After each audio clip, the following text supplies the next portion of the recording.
Welcome to Business Spotlight. I am Rob Andrew, and today I'm delighted to be joined by George Aliferis from Orama. Hi, George. Hi, Rob. Great to be here. Thank you. Good to see you. George, tell us a little bit about who you are and what you do. Sure. So I run Orama, which is a Brighton-based podcast and video agencies. We help brands develop their audio and video content.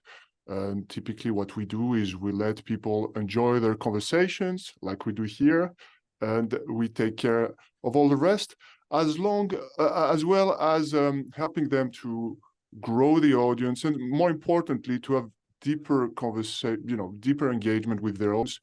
Because it's not about, well, there's a few media businesses, but mainly it's about brands that want to connect with prospective customers. So it's also about, not just about creating content, but making it engaging. And I've got a second hat, which perhaps is less the focus, but it takes quite a bit of my time, is I run my own YouTube and podcast channel, Investorama, which is all about empowering investors to navigate the new investment opportunities. And there are a lot, in particular in alternative assets. And there, I use, let's say, my expertise, because I work in financial services before doing that, and the expertise of some guest speakers to, create educational content. So that's it. It's kind of a two parts, but let's say the business is very much Orama. Interesting. Just starting with Orama then, how long have you been in business? Well, it's a pivot that I made about 10 years ago. I used to work in financial services, and then I decided to close the door to that and focus on, something that was a video production, and then we pivoted a few times.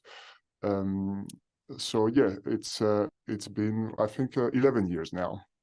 11 years. Okay. And in terms of your journey then as a business owner over those 11 years, what's it been like?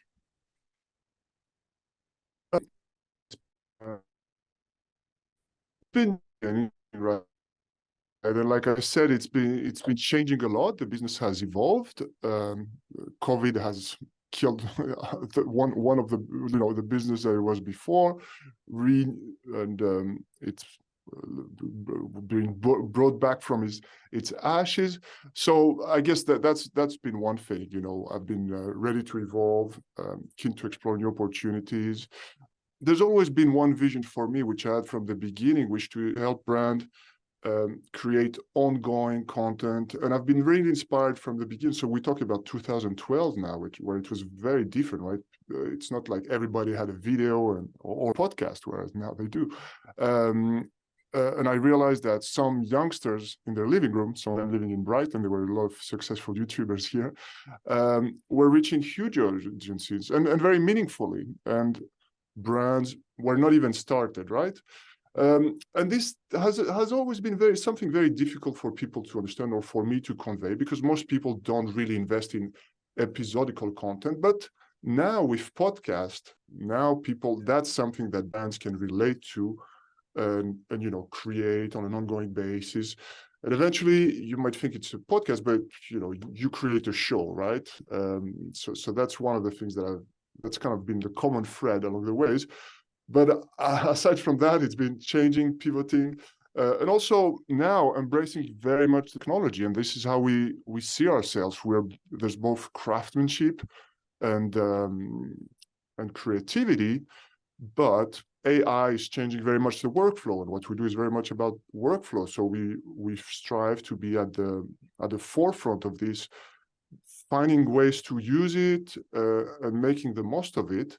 And it's been very important. And, tomorrow there's going to be something else. Yeah, changing very quickly, the impact of AI, absolutely. In terms of that journey, though, George, what would you say has been your biggest learning as a business owner? There's been a lot. It's constantly. That's the joy of it, right? You learn a lot. Whereas if you're an employee, I mean, you also learn a lot, but It's like the difference between being in a big ship and being thrown in the middle of the sea and figuring it out by yourself. So I think in the early stages, when I was transitioning from a big business to a solo business, it took me a while to realize the difference in the approach, because I was in marketing and sales, and I thought, oh, I just need to call a lot of people and kind of push it to them.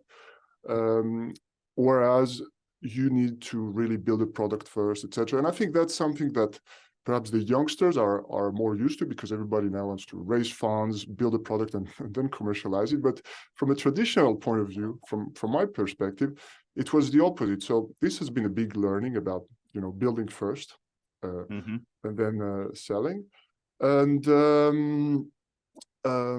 what else? I mean, I guess, being really passionate about the customer success and the customer needs, and being attentive not just to more to the, being able to understand their needs and their wants. And this is something that I guess in coaching you may be familiar with this, but to me, again, it's something that I keep learning, is about, when you come from an outsider, you kind of think like, oh yeah, you need to do this and that, right? But in particular, when it comes to creative videos, etc., people are emotionally involved, and you need to earn the right to first, deliver what they expect, and then advise on their needs. And this is a journey. It's not like an immediate starting point. So this has been like a couple of things that, have been significant to me. Fantastic, George. Excellent points there. And very true. What makes you, thinking about your clients, George, what makes you stand out? What makes you different? And what makes you unique? Yeah, it's a very good question. One that I ask myself a lot, because it can be a very crowded space. Everybody can. Basically, there's legacy player in terms of what we do, which typically charge a lot more. I mean, I'd say multiple times the same thing for the same results, the same output. And then there's also a lot of new entrants where just are cost efficient and from other countries where people can get paid less. So what we're trying to do is it's kind of a unique mix of craftsmanship and technology, which allows us to be both, very competitive, very cutting edge, but not just delivering something replicable, delivering something, highly crafted to our clients. And on top of that, because of my background in finance, I've been in finance, marketing, media, as well, the type of industry that we serve. So when they talk to me or when they talk to Orama, they also know that it's someone that understands the business. They don't have to explain too much. It saves time, and it also means that we kind of understand the language of their customers. So it's both in the process, in this craftsmanship and AI or technology in general, and also in terms of the niche. Okay, I mean that's really interesting. You say understanding the language of the client, which does, I can imagine, give you a big advantage. George, you mentioned cutting edge, and so my next question is really going to be around, okay, if you project 5 years ahead, which is difficult given how fast things are moving, I'm sure, but what do you foresee is going to change within the industry in those 5 years? Yeah, it's a big question. Well, what I see definitely, eventually we're talking about media, right? We're talking about producing content. And it's easier to look at the past to get inspired by what's happening. I think, well, let's talk about podcasting, for example. I think it's an early stage. Obviously, there's many podcasts, but I think it's a little bit like everybody had a website. At some point, people were starting making. At some point, having a website was a differentiating factor, and then everybody had a website. I think it's kind of going to be the same in terms of the podcast. I think everybody should share their most interesting conversation, and that's fine. But at the same time, obviously there's a lot of competition, and here we can look at YouTube. What's been happening on YouTube is that before you could have a success on YouTube by being, vlogging was a big thing. You would tell about your life, you would sit in your room and tell about your life. And then this is still existing, but it's very much decreasing. Now YouTubers are very much, media personalities. The quality is outstanding. There's a narrative, there's a script, and it's evolved a lot more. And therefore, I think that's what is going to happen in terms of, let's say the corporate podcast, the brand podcast. It's going to be harder to stand out, but people will have to evolve and create much more of a show. So something with a premise, something with a very unique format and yes, and angle and point of view, which doesn't mean, it's not something people need to rush and say, oh, I need to build the show. But I think this is happening slowly and surely. And also the good thing about this, about the evolution, is that what we see now with AI is a lot of media production is about workflows, and a lot of those, and it's also social media as well. And really the fact that we now have all this generative AI which can help means that you can focus more on the really creative part and do less workflow and admin. You can, I used to spend hours and scratch my head about creating a social post because I'm not very good at it. Now it's something AI driven, and I check it, so it's never 100% true. You're perfect, but it changes the way you're able to create more, or have more free time to do something else. I mean, that's really interesting, George. Thank you for that. I mean, so what I took from that is AI giving us a massive advantage in terms of perhaps, being able to deal with administration and enabling, certainly, obviously within your industry, that creative side to really come out, spend more time being creative.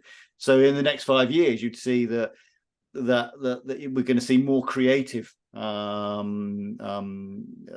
content, and I suppose naturally it's going to have to be like that. As it gets more competitive out there, you're going to have to do more to stand out, I assume. Yes, I think that's my guess. We'll have to stand out more. You'll have to be more creative, and that's something difficult for a brand, for a business, right? Not everyone is naturally inclined and possibly take a bit of risk, but you're facilitating in doing that by how technology is evolving. And this has been the case always, right? Before it was very hard to make a high quality video. Now it's kind of a problem solved. So, and people have moved on to something else. Yeah. So, but the quality of the output keeps rising. Absolutely. And George, let's use that 5 years, looking forward 5 years as well. What do you think for you as a business owner, perhaps going to be the biggest challenges you're going to face over those next 5 years? Yeah, I mean, it's partly related to that. We need to be really managing to stay relevant in a world where it's some things will become commoditized. Mm-hmm. So for me, it's about repositioning my business again, very much in terms of an advisor, a partner for growth, a partner for really delivering ROI for clients. And this is what I'm working on at the moment. I'm trying to change from being, let's say, at the very basic, a podcast editor. Yeah. You give us a file, we transform it into something that you can, or we film a video and we make it, to a strategic partner that helps you not do that and go beyond and grow your audience and help and use it to grow your business eventually. So it's kind of it's not just 5 years. This is very much like my focus now as a business owner, going into 2024. Not a pivot, but a slightly different focus. And I'm having already very meaningful conversation with clients. I think that they appreciate that, but it's not something that can be done straight away. You need to earn the confidence, really work on educating, etc. So it's ongoing. I mean, it's really interesting. So, I mean, that's a great point. staying relevant is going to be the biggest challenge. So I mean yeah, Yeah. really good point. And, George, and you always need to think like, sorry, go ahead. Now I was going to say, what happens if tomorrow, you know, because it's evolving, there now software where you write and it creates an amazing video or an amazing piece of code. You're not that far, right? It's not ready yet.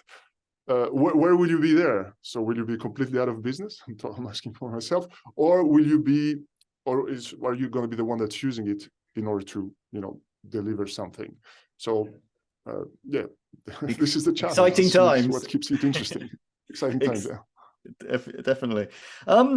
George, who or what inspires you at the moment? Yeah, I should have thought about it more, but well, there's a few business people that inspire me. One that keeps coming back, very well known in the financial industry, perhaps less to, you know, your audience, is John Bogle, who is the CEO, who was passed away a few years ago, but the CEO of Vanguard Group, which is a ETF or fund management company. Mm-hmm. That has really revolutionized the way we invest, because they're, to keep it simple, they're kind of the inventor of the cheap index fund. So perhaps this is not relevant to anyone, but what has inspired me about this guy is that, especially in the finance industry, he's really put customers first, because he's the only company that manages to reinvest the profit into the product. So it's like the customers are the owners, and has faced so many challenges from his vision. Basically, Vanguard, the company now, is the second largest asset manager in the world, but and it seems obvious, but it's a 50-year journey. So I don't really have 50 years, but it's a huge benefit to society. I think this is like the ultimate goal. So, you know, if I could tick a few of those boxes, benefit the society, long-term vision, and managing to, you know, really deliver something for their clients, that's pretty good. And also, he's very humble in his approach, and decided that at some point there's enough. And therefore, he's one of the successful, you know, asset manager, but didn't become a billionaire. Whereas, well, he's a wealthy, you know, he's fairly wealthy. So it's also inspiring me in terms of, you know, lifestyle and things like that, because my business is very much a lifestyle as well. Excellent. Thank you for that.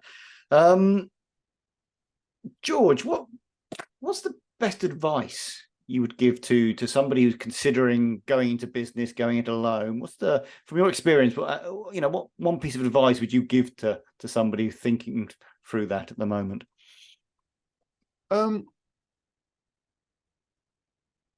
First of all, yeah, you can be a company of one. So that's the way I like to see it, you know, to do business at scale, even by starting small. You know, you can do things very meaningfully.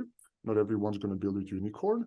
And also, I think for new entrepreneurs, there's many ways to measure success. And typically the media will always show us, you know, well, the unicorns, the billionaires clubs, the big exits, etc., which is fine, right? They're not going to talk about, oh, this is a great business that's been going on, and it's he's a good dad and has time to kite surf, which that's not the story. But anyway, the success can be very different for other people. For me, you know, being able to kite surf whenever I can, having the flexibility to do that and living by the sea is a huge, it's not a monetary thing, but I wouldn't exchange it for a huge amount of money. And therefore, when you set up as a new business, I think that you need to, there's a lot of things you can think about like that. You know, not just time, flexibility, or how passionate you're about something. Beyond monetary things, there's a lot of lifestyle elements into entrepreneurship. So I took from that, and that was really great advice. Think about what you want out of life personally, so your lifestyle, and before jumping in. Yeah. Okay. Yeah, okay. you put it, I think, better than me. I think that's it. You can tick many more boxes than I mean, you have to have a threshold, right? You have to pay the bills, you have to feed the kids, but you can also tick a lot of other boxes. Yeah, because no, you're free, excellent. right? If you're a business owner. That's brilliant. George, last question. Any news or announcements you'd like to share with viewers today? No, we don't have like significant news, but like I said, we're very excited about this new opportunity for challenges to, now that I think it's established that podcast content, etc., has become established, really to try to and the workflow is not solved, right? It's still something that requires a lot of work, to try to help people to the next level in this journey, to create shows and to create content that's really meaningful engagement, that creates not just about the growth of the audience, but deeper connections with people that you meet online. So that's one thing that I'm excited about. Not really big news, but no, excellent, but that's what I'm equally looking very, at very, very 2024. important. Oh, excellent. And also, I would say, just also, if I may add, also what we're doing now, and what I'm looking at in coming to is all this. What are the other workflow aspects that we can automate? And we talk about AI, but it's different. What can technology solve in order to enhance time for creativity or other stuff? Very, very important, particularly when you're perhaps a smaller size business. So yeah, excellent. George, how best for viewers to connect with you? The old way, george@orama.tv is my email, and they can feel free to contact me for any question about what we discussed. And otherwise, if you Google Investorama and you're interested in investing content, well, hopefully you should find me pretty easily there. So invest and Orama at the end. Investorama. Brilliant. Well, George, thank you very much for your time, for your sharings and your insights. Really appreciate it. And I wish you continued success with the business. Thank you so much, Rob. It's been an absolute pleasure. All the best.